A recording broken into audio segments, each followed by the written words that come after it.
안녕하십니까? 현대 정치의 이해를 강의하고 있는 이병진 교수입니다. 첫 수업이 시작되자마자 3월 9일 대통령 선거가 있습니다. 그래서 오늘은 3월 9일 선거를 앞두고 한국인들의 심리적 변화를 통해서 대통령 선거가 어떤 의미가 있는지, 정치 현상이 어떤 흐름으로 발전이 되었는지에 대해서 김태형 선생님의 대담을 소개해 드리겠습니다. 이 자료 화면을 보시고 3월 8일 첫 수업에 정치란 무엇인가, 한국 정치란 무엇인가에 대해서 개괄적인 토론을 할 예정입니다. 그러면 김태형 선생님의 이야기를 들어보도록 하겠습니다. 네, 안녕하십니까. 심리학자 김태형입니다. 우선 지금 대선 후보의 어떤 그런 지지율, 그 다음에 그 당선 예측률이 박빙입니다. 초박빙인데요. 예전 그 대선 경선 때 이렇게까지 박빙이었던 적은 없었던 것 같은데 어떻게 보세요? 그렇죠. 예전에도 박빙인 승부가 좀 있었습니다만 이번처럼 계속 엎치락뒤치락 하면서 박빙 승부를 하는 경우는 처음인 것 같습니다. 뭐 거기에는 여러 가지 이유가 있겠죠. 다들 아시다시피 윤석열 후보라는 사실 역대급의 후보가 등장했는데도 불구하고 진보 개혁 세력이 이렇게 고전을 한다. 이것은 이제 그간 민주당 정부의 개혁이 상당히 이제 실패했다. 그리고 그 결과 민심이 이반됐다. 그래서 그거를 이재명 후보가 역전시켜서 한 방에 무너뜨리기에는 상당히 어려운 국면이 전개되고 있다. 이렇게 이제 생각이 되는데요. 뭐 지금 상황 봐서는 아슬아슬 이기지 않을까 싶긴 합니다. 우선 그 이재명, 윤석열 후보에 대해서 좀 알아보기 전에 그 10년 동안 그 진보 세력과 보수 세력이 번갈아가면서 대통령이 됐잖아요. 그래서 그 노무현 대통령과 이명박근혜 정권 때 한국 사회에 어떤 영향을 미쳤는지에 대해서 알아보면 좋을 것 같습니다. 그 소장님께서는 그 노무현 대통령이 당선됐을 때 한국 사회에 미친 영향을 어떻게 보시나요? 일단 노무현 전 대통령 얘기를 하면요, 젊은 사람들이 그런 얘기를 합니다. 그때 가졌던 희망, 꿈, 야 이제 드디어 우리 한국 사회도 바뀌겠구나. 뭐 이런 얘기를 많이 해요, 젊은 친구들이. 그때 투표한 얘기도 막 열정적으로 하고. 근데 물론 이제 그 중에서 상당수는 지금 이제 실망 속에서 뭐 민주당 싫다 이런 사람들이 좀 있지만 그래도 그 당시에는 희망이었죠. 희망. 아, 세상이 바뀔 수 있겠구나. 저런 사람도 대통령으로 탄생되는구나, 우리나라에서. 그래서 한동안 한국 사회 분위기가 상당히 좋았습니다. 그리고 노무현 전 대통령이 어쨌든 국민들의 권리의식이라든가 민주의식을 상당히 이제 고양시키는 데서 큰 역할을 한 건 분명하고요. 또 비주류 출신 대통령이다 보니까 엘리트주의에도 상당한 이제 구멍을 냈죠. 그리고 권위주의적인 리더십도 상당 부분은 이제 탈색화시켰다. 이렇게 이제 볼 수 있습니다.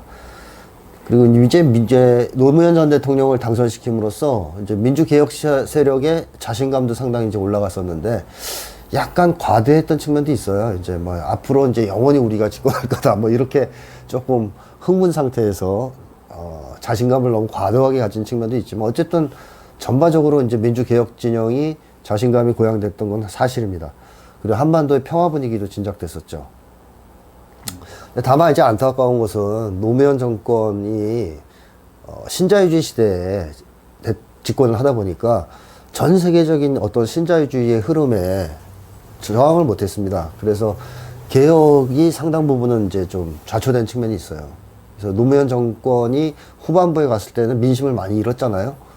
근데 노 전 대통령의 이제 훌륭한 점은 오히려 돌아가신 다음에 서거하신 뒤에 오늘날의 상황을 만들어낸 그런 공적이 있지 않냐, 그런 생각 다들 하실 겁니다. 사실 촛불항쟁, 박근혜를 탄핵시킨 촛불항쟁은 노무현 전 대통령의 서거에서부터 시작되었다 해도 과언이 아니지 않습니까? 그런 점에서 한국 역사에 큰 족적을 남긴 건 분명한 것 같습니다. 그때 당시를 돌이켜보면은 노무현 대통령이 그 집권했었던 그 열린우리당에서도 잘 도와주지 않았던 것 같습니다. 혼자서 고군분투 했었는데 그 당시까지만 해도 국민들이 잘 몰랐었고 서거 이후에 이제 알았던 측면이 컸는데 좀 안타까웠던 어떤 시절이 아니었나 싶습니다. 지지 기반이 별로 없이, 그러니까 조직적 준비 없이 혈혈단신 대통령이 된 측면이 좀 있죠. 노무현 전 대통령이 뭐 오랜 기간에 걸쳐서 대권을 꿈꾸면서 자기 기반을 닦아오신 분이 아니고 그 당시에 이제 이인재라는 기회주자를 막기 위해서 갑자기 대권에 도전하면서 일약 대통령이 됐기 때문에 뭐 어떻게 보면 주변에 좀 신자유주의자들 속에 혼자 포위돼서 어렵게 대통령직을 수행한 측면이 있습니다. 자, 다음으로 흔히 그 이명박근혜라고 불리는 그 보수 정권이 그 한국 사회를 몇 단계 퇴보시켰다고 보는 국민들이 많아요. 네. 그래서 이 부분에 대해서 소장님은 어떻게 생각하시나요?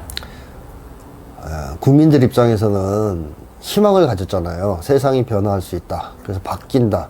그럼 우리도 더 행복해지고 더 나은 삶을 살게 될 것이다. 이런 희망이 있는데 그 희망이 깨진다. 만약에 뭐 비정규직이 늘어나고 불평등이 심화되고 생존 위기는 더 커지고 그러면 다들 이제 희망을 버리기 시작할 거 아닙니까? 아이 뭐 소용없네. 노무현을 뽑아도 바뀌는 게 없네. 그러면 사람들은 심리적으로 결국 자기 이익을 찾게 돼 있어요. 즉 각자 도생을 꿈꾸게 된다는 거죠.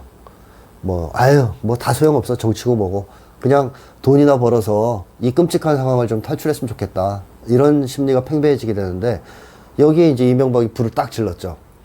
부자 만들어주겠다. 이렇게 하면서 사람들한테 돈에 대한 욕망을 부추기면서 사람들을 끌어들였는데 어떻게 보면 이명박의 최고 나쁜 점은 그 대중들의 그런 어떤 돈에 대한 욕망, 사실 건전하다고는 볼 수 없는 욕망을 극대화시켰다. 한국 사회에. 그리고 돈을 벌기 위해서는 무슨 짓을 해도 괜찮다. 이명박 후보가 그 당시에 전과 14범인가 그랬을 거예요. 네, 맞아요. 그러니까 전과를 14번 저질러도 수단과 방법을 가리지 않고 나처럼 성공하면 된다. 이런 이제 하나의 사례를 보여주면서 한국 사회 도덕 기준을 몇 단계 추락시켰죠. 어떻게 보면 한국 사회의 인간들의 질에 떨어지는 하나의 결정적 전환점은 이명박 당선이라고 저는 생각합니다. 그래서 그런 점에서 이제 크게 우리 역사에 오점을 남긴 사람이라고 생각되고요. 이제 박근혜 같은 경우에는 사실 제가 예전에도 심리 분석을 통해서 말씀드렸는데 아바타거든요. 보수 세력이 재집권을 하기 위해서 얼굴만 담으로 내세운 사람이에요.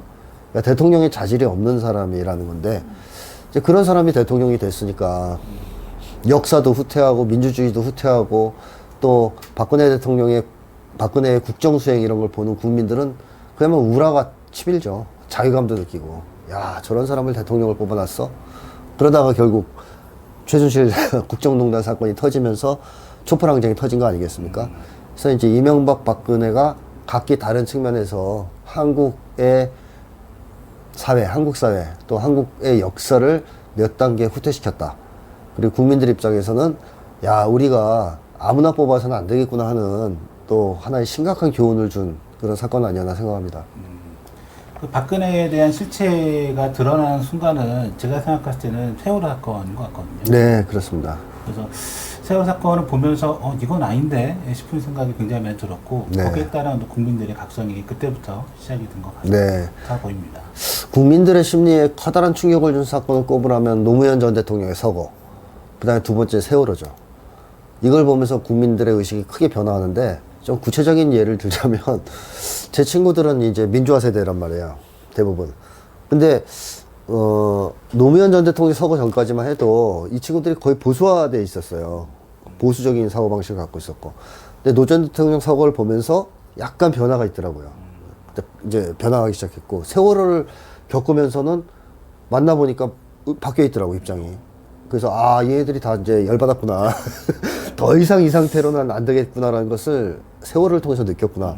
그 다음부터 이제 한국 사회 진영이 서서히 움직이면서 결국 촛불까지 터진 거거든요. 그런 점에서 우리 한국 사회에 거대한 심리적 충격을 준 사건을 꼽으라면 노 전 대통령의 서거와 세월호를 꼽을 수 있지 않겠나 생각합니다. 이렇게 지금까지 그 10년 동안 그 진보, 그 보수 진영의 대통령을 대한 그 한국 사회의 영향을 이제 소장님 말씀을 듣고 보니까 얼마 남지 않은 그 대선에서 대통령을 정말 잘 뽑아야겠다는 생각이 정말 강하게 들고 있거든요. 지금 많은 그 이재명 후보 지지자들은 윤석열 후보가 당선이 되면은 굉장히 불이익을 받을 거라고 생각을 하고 있고, 거꾸로 윤석열 후보 지지자들은 이재명 후보가 당선되면은 굉장히 불이익을 받을 거라고 좀 예측을 하고 있어요. 네. 지금 이재명 후보 또는 윤석열 후보가 대통령이 된다면은 한국 사회에 끼칠 변화에 대해서 어떻게 예측하시나요? 윤석열 후보는 아시는 분들은 다 알고 계시겠지만 정치 보복을 공언하지 않았습니까? 자기가 집권하면 정치 보복을 하겠다라고 공언한 후보입니다. 그리고 심리 분석 제가 여러 군데에서 한 거 아시는 분들은 아시겠지만 정치 보복을 할 만한 심리를 가지고 있는 후보예요. 따라서 윤석열 후보가 당선되면 당연히 정치 보복, 그냥 공포 정치, 그리고 그로 인한 한국 사회의 분열과 갈등 굉장히 심각해지겠죠. 근데 이재명 후보의 경우에는 정치 보복에 그다지 관심이 있는 사람도 아니고 정치 보복을 계속 반대해 왔지 않습니까? 게다가 한국 사회의 분열과 갈등은 사실 불평등에서 비롯된 겁니다. 그 모든 근원을 들여다보면 불평등이 있거든요. 분열과 갈등에는. 근데 이재명 후보가 당선돼서 만약에 개혁을 제대로 추진한다면 당연히 불평등 수준이 완화될 것이고 한국 사회의 분열과 갈등도 상당히 좋아지겠죠. 따라서 이재명 후보가 당선된다면 한국 사회는 그 오랜 세월 동안의 분열과 갈등이 좀 치유가 되면서 통합과 화합의 분위기로 나아가지 않겠나 저는 그런 생각을 하고 있습니다. 네, 끝으로 그 시청자분들에게 대선 이후 가져야 할 마음가짐이 있다면은 어떤 게 있을까요?